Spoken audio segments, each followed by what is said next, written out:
Hello everyone, welcome back to my YouTube channel वांगशन and emotions.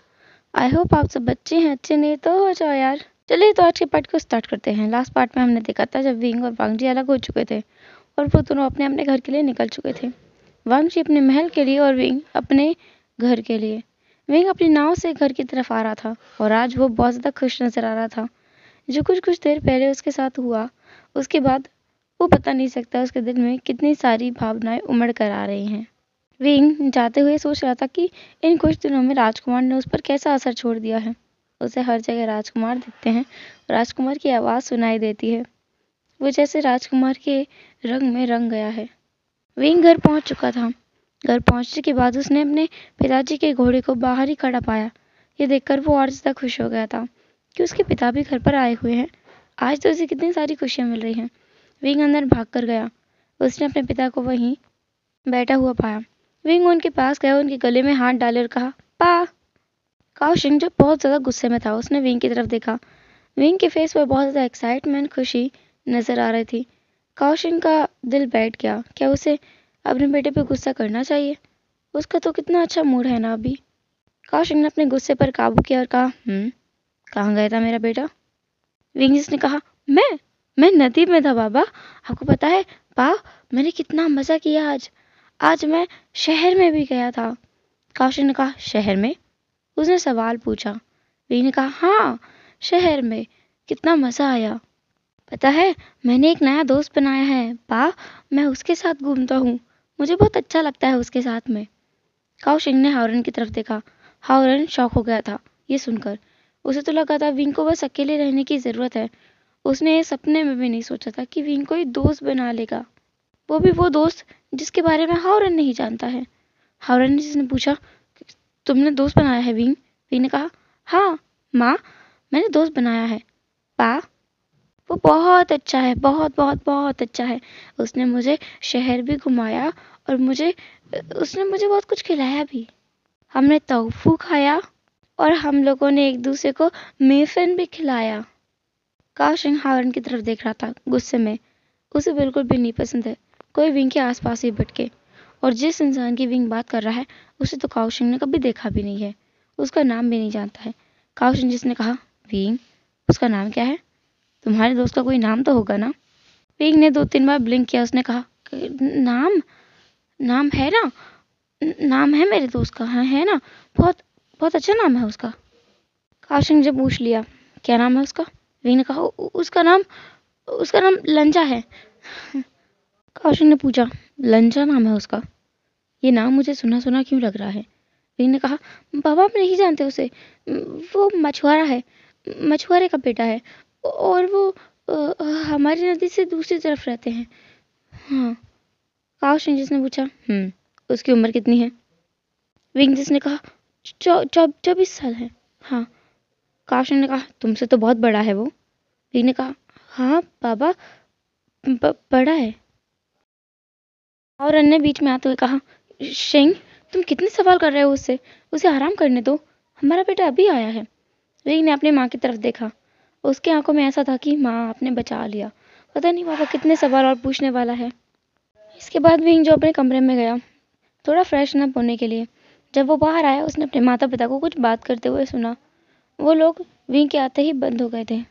काओशिंग जिसने wing से कहा, विंग, क्या मेरे साथ महल चलना चाहोगे? विंग ने कहा, क्या महल बाबा? पर क्यों? काओशिंग ने कहा, चलना है कि नहीं? विंग ने कहा, हाँ हाँ, अच्छा लगता है वहाँ। वहाँ ना सचिन काका हैं और रानी माँ हैं, अच्छा लगता है, मैं चलूँगा। काओशिंग ने कहा, हम परसों जाएंगे, ठीक है? विंग ने कहा, ठीक है, हम परसों जाएंगे। विंग बहुत खुश हो गया था क्योंकि वहाँ पर वो वांग जी से मिल सकता है। विंग वहाँ पर बैठकर डिनर करने लगा। डिनर के बाद विंग वहाँ से निकल गया अपने कमरे में सोने के लिए। वो बहुत ज़्यादा खुश था। उसे कल वांग जी को ये बात बतानी है। विंग बहुत ज़्यादा एक्साइटेड था वांग जी को बताने के लिए कि उसके बाबा उसे महल ले जाने वाले हैं, फिर से वो महल में फिर से मिल सकते हैं। दूसरी तरफ वांग जी जो अपने महल पहुँच गया था। महल पहुँच कर उसे रानी ने बुला लिया था। वांग जी जब अपनी माँ के कमरे में पहुंचा, वहां वो सामान देखकर वो थोड़ा हैरान हो गया था। उसने कहा, माँ, क्या हम गगा की शादी करने वाले हैं? क्योंकि वहां पर बहुत सारा शादी का सामान रखा हुआ था। वांग जी देख सकता है किसी ओमेगा के लिए रखा हुआ है, और शायद वो ओमेगा शायद मेल है, क्योंकि यहाँ पर मेल से रिलेटेड सामान रखा हुआ है। मेल ओमेगास के ज्वेलरीज कपड़े अलग होते हैं, फीमेल ओमेगास के कपड़े ज्वेलरीज अलग होते हैं। तो यहाँ पर मेल ओमेगा के कपड़े और ज्वेलरीज रखे हुए थे। महारानी ने वांग जी के सवाल का कोई जवाब नहीं दिया। उन्होंने बस वांग जी से कहा कि वांग जी इनमें से कोई अच्छे अच्छे ज्वेलरीज और अच्छे अच्छे रोब्स चुनकर साइड में रख दे। वांग जी ने पूछा भी कि वो क्यों करे, गगा को करना चाहिए क्योंकि गगा की शादी है, पर महारानी ने जवाब नहीं दिया। आखिरकार वांग जी को वो सब करना पड़ा, क्योंकि महारानी का हुक्म है, वो कैसे टाल सकता है। उसने अच्छे अच्छे से रोब्स जो उसे लगा कि विंग के ऊपर सूट करेंगे अलग हटा के रख दिए। वांग जी को कुछ तो समझ आ रहा था, वो इतना पागल नहीं है। वांग जी जिसके दिमाग में आ रहा था, उसने विंग से पूछा ही नहीं क्या कि विंग ड्रैगन है या नहीं है। वांग जी को बहुत अच्छे से मालूम है, उसके लिए ही ओमेगा को देखा गया है, वरना उससे सामान क्यों चुनवाया जाता। वो समझ गया है, लेकिन उसने सामान चुना है विंग के लिए, क्योंकि वो सारा सामान विंग को ही देगा। वो विंग से ही शादी करेगा, किसी और से नहीं। वांग जी अब वहां से चला गया। वो जाते हुए सोच रहा था कि कल उसे विंग से बात करनी होगी। विंग के पेरेंट्स को, उसके पेरेंट्स को बताना होगा कि वांग जी तो विंग को पसंद करता है, वो किसी और के पास जा ही नहीं सकता। उसे जल्द से जल्द ये सब कुछ करना होगा। वांग जी को बहुत ज़्यादा टेंशन हो रही थी, बहुत ज़्यादा टेंशन हो रही थी। वांग जी अपने कमरे की जगह सचिन के कमरे में गया। वहां जाकर वो दरवाजे को ऐसे पीटने लगा जैसे कोई बड़ी मुसीबत आ गई हो। सचिन ने भी दरवाजे को खोला। वांग जी अंदर जाते ही जैसे रोने वाली सूरत होती है वैसे बना करके बेड पर बैठ गया। सचिन ने उसे देखा। सचिन अपने इनर रोब्स में थे, क्योंकि वो सोने वाले थे। उनके बाल भी खुले हुए थे। उन्होंने पूछा, क्या हुआ है तुम्हें, ऐसे ऐसे क्यों बैठे हो? वांग जी ने कहा, गगा, सब कुछ खत्म होने वाला है, क्योंकि आपको पता है माँ मेरे लिए रिश्ता ढूंढ रही है। सचिन जिन्होंने कहा, अरे ऐसा नहीं होगा, तुम्हें गलतफहमी हो गई होगी। क्या माँ ने तुमसे पूछा? वांग जी ने नाम में अपना सिर हिला दिया। वांग जी तो किसी बच्चे की तरह लग रहा था, जिससे कि उसका फेवरेट खिलौना उससे छीन लिया गया हो। वो बहुत दुखी लग रहा था। सचिन जिन्होंने कहा, अरे दुखी मत हो, मैं कुछ करता हूँ, तुम इतना इतना साइड मत हो, तुम अच्छे नहीं लगते ऐसे करते हुए। वांग जी जिसने अपने आप को सचिन की तरफ और दिखाया, वो पाउट करके बैठा हुआ था। वांग जी बहुत क्यूट लग रहा था सचिन को। सचिन वांग जी के पास आया, उसके बालों में हाथ को फिराते हुए कहा, चिंता मत करो, मैं कुछ करता हूँ। अच्छा ठीक है, तुम्हारी जगह मैं शादी कर लूंगा, जो भी ओमेगा चुना होगा मैं बोल दूंगा कि वो मुझे पसंद है, ठीक है? वांग जी ने कहा, सच में? सचिन ने कहा, हाँ बिल्कुल सच में, ठीक है। वांग जी ने हाँ में अपना सिर हिलाया और वो खुशी खुशी उस कमरे से चला गया। नेक्स्ट डे वांग जी चुपके से फिर से महल से निकल गया, विंग से मिलने के लिए। विंग खुद भी नदी में उतर गया था वांग जी से मिलने के लिए। तो दोनों उसी जगह पे आ गए थे जहाँ पर वो रोज मिला करते हैं। वांग जी अपनी नाव से उतरकर विंग की नाव में आकर बैठ गया था। आकर बैठते ही उसने विंग को सबसे पहले हक कर लिया। विंग थोड़ा हैरान तो हो गया था कि वांग जी को क्या हुआ है। वांग जी थोड़ा अपसेट दिखाई दे रहा है। विंग ने पूछा, क्या हुआ है लैंसन, कोई गड़बड़ हुई है? वांग जी जिसने कहा, नहीं, कुछ नहीं हुआ है, बैठो। वांग जी ने पहले विंग को वहां बिठाया और उसकी गोद में सर रख लिया। विंग जिसने अचानक ही पूछा, लैंसन, मुझे कभी कभी ना डर लगता है। वांग जी ने कहा, तुम्हें डर लगता है, क्यों? विंग जिसने कहा, मुझे डर लगता है क्योंकि तुम राजकुमार हो और मैं एक मछुआरे का बेटा हूँ। क्या हमारे लिए कोई मानेगा? तुम्हारी माँ को पता चला तो पता नहीं क्या होगा, और अगर मेरे माँ को पता चला तो मैं पहले बैठूंगा और फिर तुम बाद में। वांग जी ने कहा, मैं राजकुमार हूँ। विंग ने कहा, माँ के आगे सब बच्चे होते हैं, कोई राजकुमार नहीं होता है, वो सबको पीट सकते हैं। वांग जी हंसने लगा। विंग ने कहा, तुम हंस रहे हो, मैं सीरियस हूँ। वांग जी ने कहा, तुम बहुत क्यूट हो। विंग जिसने पाउट बनाया। वांग जी जिसने विंग के चीक्स पर एक किस कर दिया और कहा, अच्छा ठीक है, ऐसे करना बंद करो, तुम पाउट करते हो ना तो और भी ज्यादा अच्छे लगते हो। विंग जैसे हंसी आ गई थी। वांग जी कितना कितना ज्यादा परवर्ट है, हमेशा उसकी तारीफ करता रहता है। उस दिन भी वो साथ में बैठे रहे, काफी समय उन्होंने साथ में बिताया। इसके बाद वो दोनों अपने अपने घर के लिए निकल रहे थे। वांग जी विंग से बोलना तो चाहता था कि शायद उसके रिश्ते की बात हो रही है, पर विंग इतना खुश नजर आ रहा था तो वो नहीं बोल पाया। विंग जिसने जाते जाते कहा, अरे मैं बताना भूल गया। वांग जी ने कहा, क्या? विंग जिसने कहा, हम लोग महल आ रहे हैं, मेरे पापा ने कहा है कि मैं महल जा सकता हूँ एक बार फिर से, हम वहाँ मिलेंगे ना? वांग जी ने कहा, तुम महल आ रहे हो? वांग जी हैरान हो गया था। अगर विंग महल आया तो उसे सब कुछ पता चल जाएगा। वांग जी क्या करे अब वो? विंग ने कहा, तुम मैं खुश नहीं हो? वांग जी ने कहा, खुश हूँ ना मैं बहुत खुश हूँ बहुत खुश हूँ। तो माना हम दोनों मिलेंगे? विंग ने कहा, हाँ बिल्कुल, मैं चलता हूँ, बाय बाय। वो दोनों अलग हो चुके थे। विंग अपने घर के लिए, वांग जी अपने महल के लिए निकल चुके थे। विंग जब घर पहुंचा उसने काओशिंग को देखा। काओशिंग उसका वेट कर रहा था नदी के किनारे पर। विंग वहां पहुंचा और कूद गया अपने बाबा के ऊपर। उसने कहा, पा कैसे हो आप? उसके पा ने कहा, मैं बहुत अच्छा हूँ, चलो जल्दी से अंदर चलते हैं, सामान बांधना है, तुम्हारी माँ को भी इस बार हम साथ में लेके जाएंगे। विंग ने कहा, क्या हम माँ को भी ले जा रहे हैं? काओशिंग ने कहा, हम माँ को भी ले जा रहे हैं, चलो अब। तुम खुश हो? विंग ने कहा, बहुत ज्यादा खुश हूँ मैं। वो सब लोग तैयारी करने लगे थे महल जाने के लिए। विंग तो बहुत ज़्यादा एक्साइटेड था। उसने अपने अच्छे अच्छे वाले कपड़े, अच्छे अच्छे रोब्स उसमें पैक कर लिए थे। काफ़ी सारा उसने मेकअप का सामान भी पैक किया था। वो मेकअप भी करने लगा है वांग जी की वजह से। ऐसा होता है ना, जब हम प्यार में होते हैं तो हम बहुत अच्छे दिखना चाहते हैं, हर एक चीज़ में परफेक्ट दिखना चाहते हैं। इस बार विंग जो सोच रहा था कि वो महारानी को कैसे इम्प्रेस करेगा। पिछली बार तो वो अलग पर्पज से गया था, उसे महल जाने की इच्छा थी। इस बार उसका रीज़न अलग है, वो भांगची की वजह से महल जा रहा है। तो अब उसे देखना होगा कि वो महाराज, महारानी और राजकुमार सचिन को कैसे इम्प्रेस करता है। उसे ये सब चीज़ों का ध्यान रखना होगा। विंग यही सब कुछ सोच रहा था और वो रात में बहुत कम ही सोया। उसने अच्छे से रेस्ट नहीं लिया क्योंकि उसे टेंशन इस बात की थी कि वो सबको कैसे इम्प्रेस करेगा, कैसे इम्प्रेस करेगा वो सबको। वो यही सब कुछ सोचे जा रहा था। मॉर्निंग में सुबह काओशिंग, हाओरन और विंग तीनों निकल चुके थे और काफ़ी लंबे चौड़े सेना भी थी। विंग पिछली बार जब काओशिंग के साथ गया था तो इतने लोग उनके साथ नहीं थे। हाँ सैनिक थे पर इतने नहीं थे। आज कुछ ज़्यादा ही सैनिक हैं, शायद इसलिए क्योंकि विंग और हाओरन भी उसके साथ जा रहे हैं। हाओरन की वजह से सैनिकों को बढ़ा दिया होगा, शायद इसलिए ही। वो लोग महल की तरफ निकल चुके थे। महल के रास्ते में भी विंग बस खुद को और वांग जी को एक साथ इमेजिन कर रहा था कि वो दोनों साथ में हैं, खुश हैं और कैसे मस्ती कर रहे हैं, महल में घूम रहे हैं, वांग जी कमरे में रह रहे हैं। वो तो यही सब कुछ सोचा जा रहा था और इमेजिन किया जा रहा था। फाइनली उनकी डेस्टिनेशन महल आ चुका था। महल पहुंचने में उन्हें समय लगा, लेकिन वो लोग पहुंच चुके थे। महल में पहुंचते ही दरवाजे पर महारानी खड़ी हुई थी, जिन्हें देखकर हाओरन और काओशिंग ने उन्हें बो किया। विंग ने भी उन्हें बो किया और बो उसने अलग तरीके से किया। वो चाहता था कि वो बहुत अच्छे से बो करे, पर उसका पैर फिसल गया तो वो नीचे ही गिर गया। महारानी ने विंग को आके उठाया और कहा, बेटा तुम देख के क्यों नहीं चल सकते? तुमने सारे कपड़े गंदे कर लिए हैं। विंग ने कहा, मुझे माफ कर दीजिए, माफ कर दीजिए रानी जी। महारानी जी ने कहा, मैंने कहा था ना तुम मुझे रानी माँ बोल सकते हो।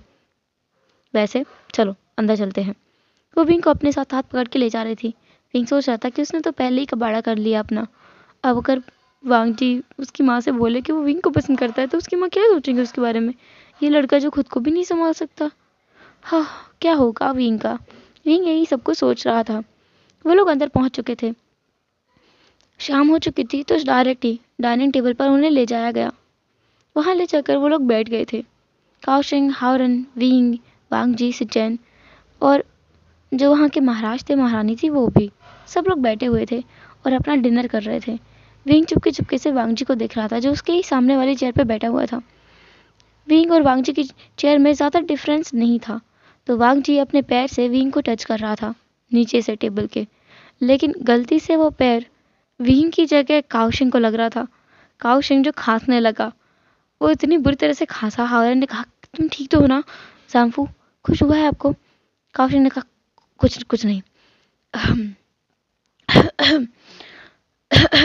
वो बार बार खांस रहा था वांग जी को बताने के लिए कि जिसको वो पैर मार रहा है वो काओशिंग है।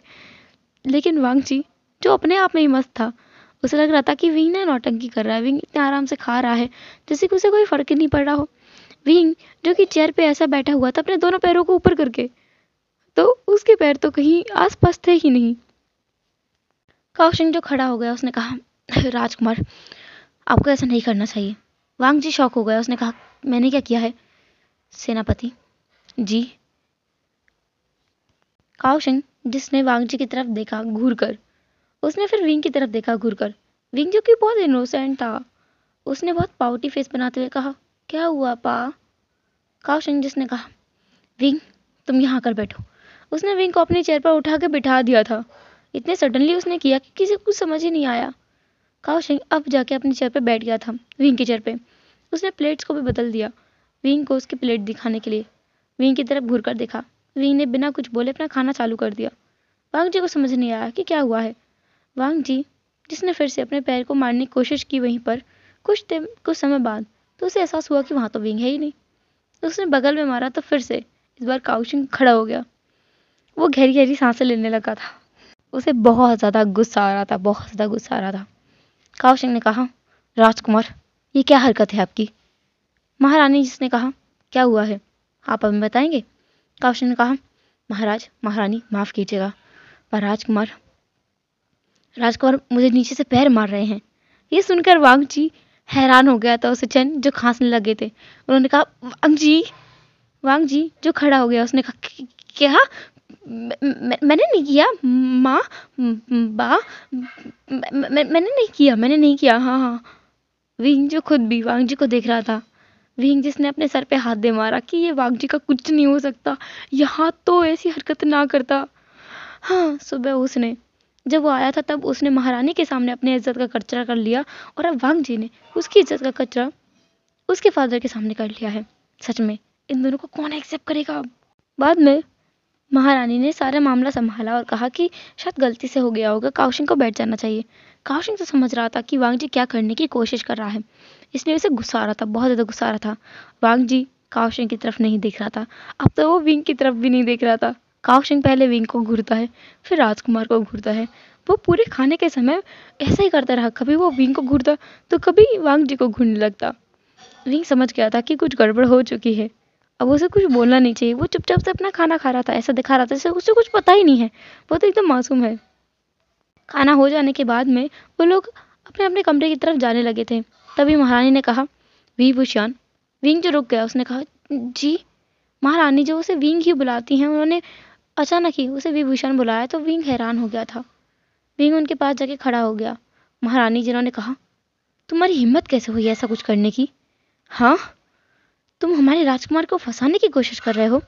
वांग जी भी वहीं पर खड़ा हुआ था, सब लोग वहां पर थे। वांग जी ने कहा, माँ। महारानी जी ने कहा, तुम चुप रहो। ये ओमेगा को मैं बहुत अच्छे से जानती हूँ, ऐसे ओमेगा सिर्फ यही करना जानते हैं। मैंने तुम्हें यहाँ बुलाया है सिर्फ ये समझाने के लिए कि मेरे बेटे से दूर रहना। विंग की आंखों में आंसू आ गए थे। वो ये सब कुछ पहले से जानता था। वो अपने आप को झूठा दिलासा देते हुए आया था कि वांग जी सब कुछ संभाल लेगा, पर ऐसा नहीं हो सकता है। वांग जी राजकुमार है और वो एक मछुआरे का बेटा है, उनके बीच कुछ नहीं हो सकता, कुछ भी नहीं। विंग जिसने वो किया और कहा, मुझे माफ कर दीजिए, मेरी गलती है, मैं कभी अब राजकुमार के आसपास भी नजर नहीं आऊंगा, मैं जा रहा हूँ। महारानी चिरो ने कहा, ऐसे कैसे जा रहे हो? तुमने हमारे राजकुमार को बहलाने की कोशिश की है, क्या पता तुम कल को भी यही हरकत करो, तो हम तुम्हारे माँ बाबा को और तुम्हें तीनों को इस बात की सजा देंगे। विंग जो अपने घुटनों के बल बैठ गया, उसने अपने हाथ को जोड़ लिया और कहा, नहीं नहीं, ऐसा मत कीजिए, ऐसा बिल्कुल मत कीजिए, आप मुझे सजा दे सकते हैं, मेरे माता पिता को नहीं, उन्होंने कुछ नहीं किया है, उन्हें तो इस बारे में कुछ मालूम भी नहीं था, सारी गलती मेरी है, मैं मैं बहक गया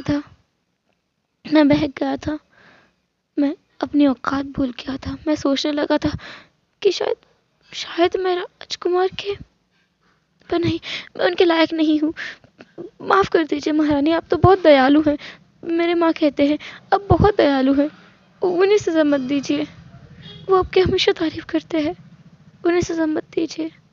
महारानी जो विंग को देख रही थी, वांग जी भी वहां घुटनों के बल बैठ गया। उसने कहा, माँ, मैं ऐसा नहीं होने दूंगा, आप ना विंग को कुछ सजा दे सकती है ना उसके माता पिता को। वो मैं था जिसने विंग को पहले जाकर ये बताया कि मैं उसे पसंद करने लगा हूँ। विंग ने कितनी बार मना किया, पर मैंने उसे फोर्स किया, मैंने उसे अपने साथ जबरदस्ती रखा, मैंने उसे मेरे और उसके मेट होने की बात के लिए परेशान किया, उसे बार बार ये याद दिलाया कि हम दोनों मेट हैं, हम दोनों का साथ होना डेस्टिनी है। माँ, आप उसे सज़ा नहीं दे सकते हैं। आप चाहो तो मुझे सज़ा दे सकते हो। महारानी जिन्होंने कहा, वांग जी, अगर तुम इस उम्र को कुछ चुनते हो तो तुम्हें महल छोड़ के जाना होगा। तुम महल में नहीं रह सकते। वांग जी ने तुरंत कह दिया, ठीक है, मैं महल में नहीं रहूंगा, मैं विंग के साथ रहूंगा। मैं विंग के साथ रह सकता हूँ कहीं भी।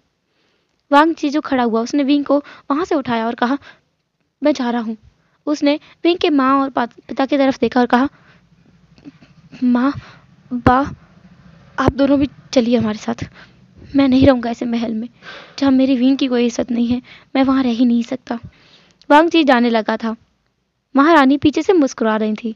काऊ शिंग और हाओरन भी अपनी जगह से नहीं हिल थे। विंग और वांग जी की आंखों में आंसू थे, लेकिन कोई और नहीं था जो परेशान हो। सिचैन जो खुद भी आगे आने वाले थे, लेकिन उन्हें महाराज ने पकड़ लिया था। काऊ शिंग ने विंग के हाथ को पकड़ा और कहा, विंग, कहाँ जा रहे हो?